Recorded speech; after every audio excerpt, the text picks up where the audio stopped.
I remember the exact second the ordinary became unbearable. It was a Friday afternoon in late spring. The kind of day where everything feels light, sun warm on your skin, birds loud in the trees, kids shouting on the street.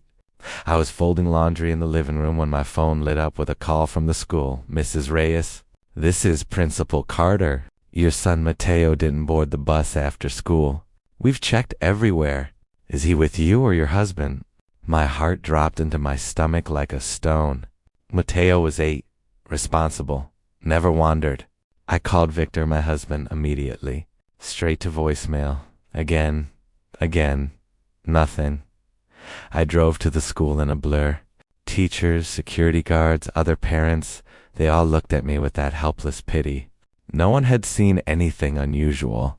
Just Mateo walking toward the parking lot like every other day. Backpack bouncing, waving at his friend Luca. Then my phone buzzed. Unknown number.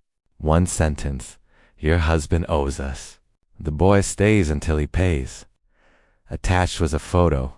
Mateo sitting on a bare mattress in a dim room. Wrists zip-tied, eyes wide with fear, but trying so hard not to cry. My beautiful boy, my whole world looking small and alone. I called Victor again. This time, he picked up. "Elena," he said, voice flat, controlled. "Don't panic. I know who took him. I'm fixing it." "Fixing it?" My voice cracked. "They have our son." "I told you not to call the police," he said sharply. "They'll kill him if cops show up. Trust me. I've handled worse. Handled worse." Those 3 words echoed in my skull. Victor had been special forces before we met. 12 years of classified missions, shadows, things he never talked about. He left that life for us. For me.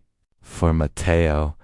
Or so he said. I went home because I didn't know what else to do. Sat on the couch staring at the front door, waiting for him to walk in with our boy.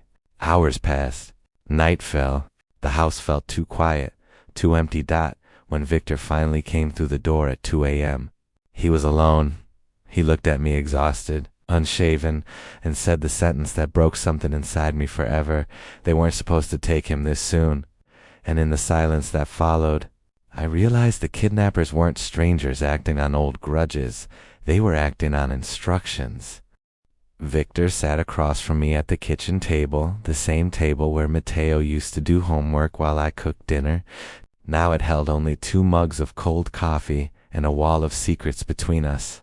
He told me fragments. A debt from his last tour. A private security contract gone wrong. Money he'd borrowed from dangerous people to cover it. He said he'd been paying them back slowly. Said he thought he had more time. "Why didn't you tell me?" I whispered. "Because I didn't want this life touching you." Touching him. But the real betrayal came later that night. Victor fell asleep on the couch, exhausted, phone beside him. I waited until his breathing evened out, then picked it up. He still used our wedding date as the passcode. Inside were messages. Hundreds. To someone saved as SI. Payment delayed again. Need another week. Tell him I'm good for it. Then older ones 6 months back. If they need leverage, the kid works. He's insured. I'll cash out, clear the debt, start clean. No traces back to me. My hands shook so violently the phone almost fell. There were photos too. Mateo at school.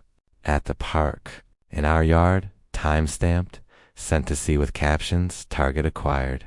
Easy grab. Victor hadn't just failed to protect us. He had marked our son as disposable. A bargaining chip. A payout. The pain was physical. Like someone had reached inside my chest and twisted. Every memory flashed. Victor carrying Mateo on his shoulders at the fair. Teaching him to swim. Calling him champ every night at bedtime. All of it felt like a performance now. A long, cruel lie. I wanted to scream. To shake him awake and demand answers. But I knew, deep in my bones, if I confronted him, he'd disappear. Or worse. He'd make sure Mateo never came home at all. So I did the only thing I could. I became invisible. I cried in front of him, clung to him, begged him to save our boy. Let him think I was still the trusting wife. Still blind. At night, while he slept, I worked. I photographed every message, downloaded bank statements showing transfers to offshore accounts, found the life insurance policy he'd quietly increased on Mateo 3 million accidental death clause. I even slipped a small voice recorder under the couch when he took calls from SI.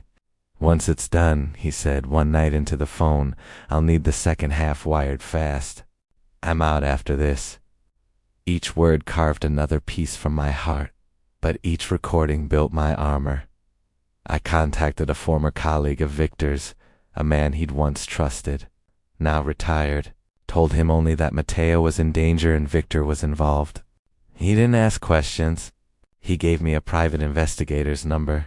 I met the investigator in a coffee shop across town, handed him everything, told him, "I don't care about the money. I care about my son breathing." He looked at the evidence, looked at me.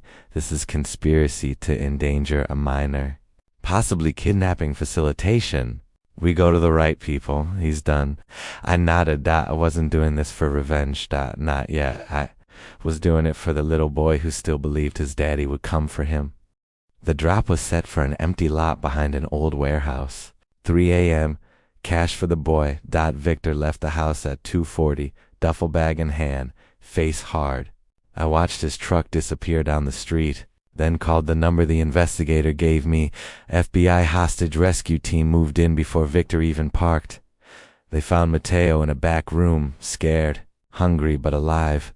The kidnappers surrendered without a fight when they saw the tack lights. Victor was taken down outside the vehicle, hands zip-tied, face pressed to asphalt. I was already at the command post with Mateo wrapped in a blanket when they brought Victor past us in cuffs. He saw me, saw our son safe in my arms, his mouth opened. No sound came out. I looked straight into his eyes, calm, steady, and said the only words I needed. "You lost us the moment you decided he was expendable. He was charged with conspiracy to commit kidnapping, wire fraud, child endangerment, and insurance fraud. The evidence, messages, recordings, financial trails was overwhelming." He took a plea. 22 years. I didn't go to the hearing. I didn't need to watch him fall apart. I needed to watch Mateo heal. We moved to a small coastal town. New school, new house, new last name. Mateo still wakes up sometimes crying for his dad. I hold him and tell him the gentle version. "Daddy made choices that weren't safe for us, but Mommy promised to always keep you safe, and I always will." I look at my son now running on the beach, laughing, growing taller, and feel the broken places inside me slowly mending. Not with forgiveness, not with forgetting, with choosing. I didn't destroy Victor with anger. I exposed his darkness with truth. I protected the light he tried to trade away. If the person you trusted most ever tries to bargain with what you love, remember this. You don't have to stay silent. You don't have to stay broken. You are allowed to become the shield.